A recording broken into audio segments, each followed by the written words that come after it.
Everyone, welcome back to Khushi's cafe. Hope you all are doing well. और आज मैं आप लोगों को देने वाली हूँ कुछ टिप्स जो कि मैं भी फॉलो कर रही हूँ और जिससे मुझे बहुत ज्यादा फायदा मिला है। और मुझे ऐसा लगता है कि मेरी जो स्टडीज है जो डिसकंटिन्यू रहती थी उसमें काफी ज्यादा कंटिन्यूटी मेंटेन हो पाई है। तो मैं जो टिप्स आपको देने वाली हूँ आप भी उसको फॉलो करके जरूर देखना। आई एम श्योर कि आप लोगों को भी उससे हेल्प।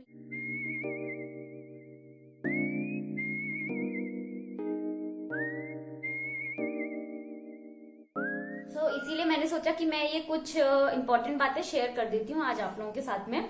तो सबसे पहले तो आप यहाँ देख सकते हैं कि मैंने लिखा है टारगेट। तो मैंने 3 पार्ट में डिवाइड किया है जिन चीजों पे हमें काम करना है। तो पहला तो targets, then analysis, then review. तो टारगेट्स देख लेते हैं। बिना टारगेट्स के स्टडी करना बहुत ज्यादा वेग हो जाता है, और स्पेशली जब आप कंपटीशन की प्रिपरेशन कर रहे हैं। तो पहली बात तो ये कि हर कंपटीशन का अपना एक पैटर्न होता है, अपना एक सिलेबस होता है, सारी चीजें वेल डिफाइंड होती हैं। तो आप जिस भी कंपटीशन की प्रिपरेशन कर रहे हैं पहले तो उसके बारे में पूरी इन्फॉर्मेशन ले लीजिए, सारा सिलेबस अपने सामने ले लीजिए और एग्जाम पैटर्न्स वगैरह आपको पूरी तरह से क्लियर होने चाहिए। उसके बाद आप पढ़ना शुरू कीजिए। तो पहले तो आपको इस चीज पे काम करना है। देन उसके बाद जब आपको सारा सिलेबस पता चल जाएगा तो आप उसको डिवाइड करिएगा कि किस तरीके से आपको इसको कंप्लीट करते हुए चलना है। तो इसके लिए टारगेट्स बहुत ज्यादा इंपॉर्टेंट है। आप बनाएंगे अपने daily target, weekly target and monthly target. वो कैसे? पहले तो आप बनाएंगे मंथली टारगेट।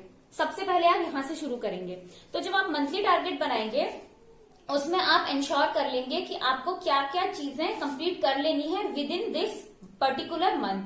तो यहाँ पे आप उस चीज को लिख लेंगे। देन आप बनाएंगे वीकली टारगेट कि अब जो वीक आ रहा है, जैसे कि आप संडे को ही बना लीजिए जो आने वाला वीक है उसका पूरा टारगेट, कि अब जो वीक आ रहा है उस वीक में आपको क्या क्या टॉपिक्स और क्या क्या बुक्स कवर करते हुए चलना है, जो कि आपको मंथली टारगेट कंप्लीट करने में हेल्प करती रहेगी।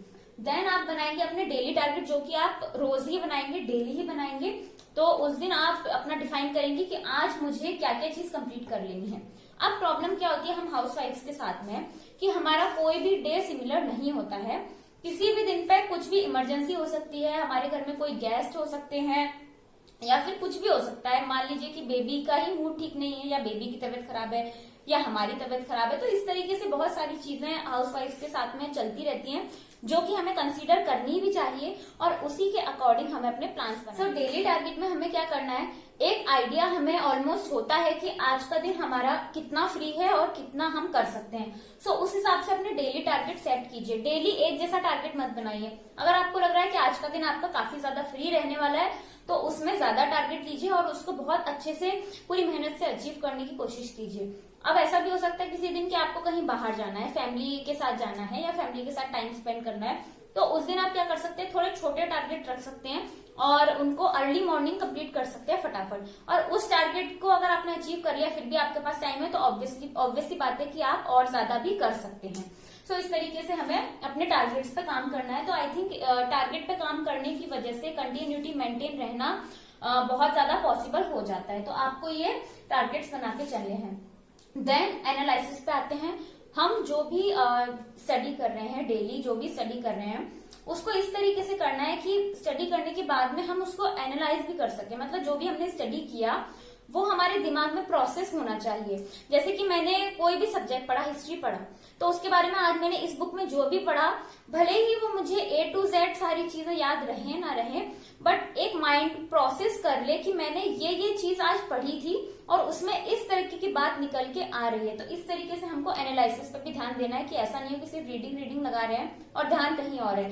तो ऐसी इस तरीके से रीड करनी है, इस तरीके से पढ़ना है कि हम उसको प्रोसेस कर सके अपने माइंड में और एनालाइज कर सके। ठीक है।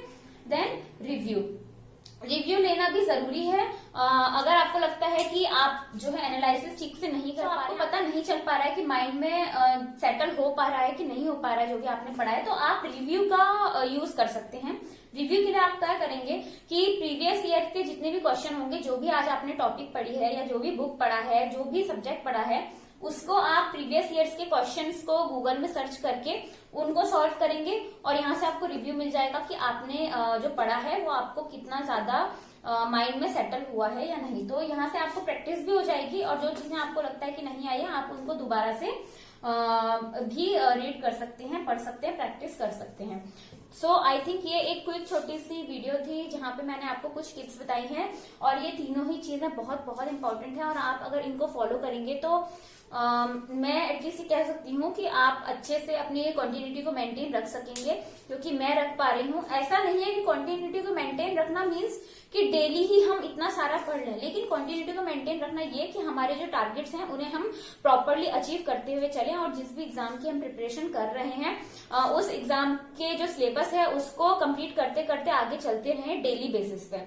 ठीक है, तो ऐसा मत सोचना कि एक दिन में मैंने आज इतना ही पढ़ा, इसीलिए टारगेट्स बनाते हुए चलिए, जिससे कि आपको पता रहे कि आपको किस तरीके से वो मंथली टारगेट को अचीव करना है, वीकली टारगेट बनाते हुए एंड डेली टारगेट बनाते हुए। तो इसीलिए ये तीनों ही टारगेट बनाना जरूरी है। अब आपने मेरी एक वीडियो देखी होगी आज से 3 मंथ्स पहले, जहां पे मैंने बोला है कि मेरे को एनसीईआरटी अप्रैल तक फिनिश करनी है, तो वो मेरा बहुत बड़ा एक 3 मंथ्स का टारगेट था। उसके ऊपर मैं पर मंथ और पर वीक टारगेट बनाती जा रही हूँ कि मुझे कौन कौन सी एनसीईआरटीज पर वीक फिनिश करनी है, कितनी एनसीईआरटीज फिनिश करनी है। देन डेली टारगेट तो हम बनाते ही बनाते हैं, जो कि मैं शेयर भी करती रहती हूँ। और सो इस हिसाब से मुझे ऐसा लगता है कि अब मेरी विद इन नेक्स्ट मंथ तक, जहां तक कि मेरा टारगेट है 15 अप्रैल तक, मेरी एनसीईआरटीज एक रीडिंग सारी एनसीईआरटीज की कंप्लीट हो जाएगी। देन उसके बाद जहां तक बात आती है एनालिसिस और रिव्यू की, तो वो मेरा तुरंत हो जाता है, क्योंकि मैं जैसे ही पढ़ती हूँ, मैं एक पेज भी पढ़ती हूँ तो मेरा माइंड उसको प्रोसेस करना शुरू कर देता है कि ऐसा क्यों हो रहा है, ये चीज क्यों है। सो मेन चीज ये है कि हम जो भी पढ़ रहे हैं वो हमें पता होना चाहिए कि हम जिस एग्जाम के लिए पढ़ रहे हैं वो एग्जाम हमसे वो डिमांड करता है कि वो चीजें हमें पता होनी चाहिए और वो चीज हमें अच्छे से आनी चाहिए, इसीलिए हम वो चीज पढ़ रहे हैं। तो ये चीज अपने माइंड में रखिएगा। सो आई होप आपको इन टिप्स से कुछ हेल्प मिलेगी, तो कमेंट सेक्शन में मुझे जरूर बताइएगा। और इसके अलावा कोई भी आप और मुझसे इन्फॉर्मेशन चाहते हैं तो मैं आप लोगों के साथ में वो शेयर करूंगी। इसके अलावा आप लोगों के पास कोई टिप्स हो तो आप लोग भी वो कमेंट सेक्शन में शेयर कर सकते हैं। मिलती हूँ आप लोगों से नेक्स्ट वीडियो में, तब तक के लिए बाय बाय।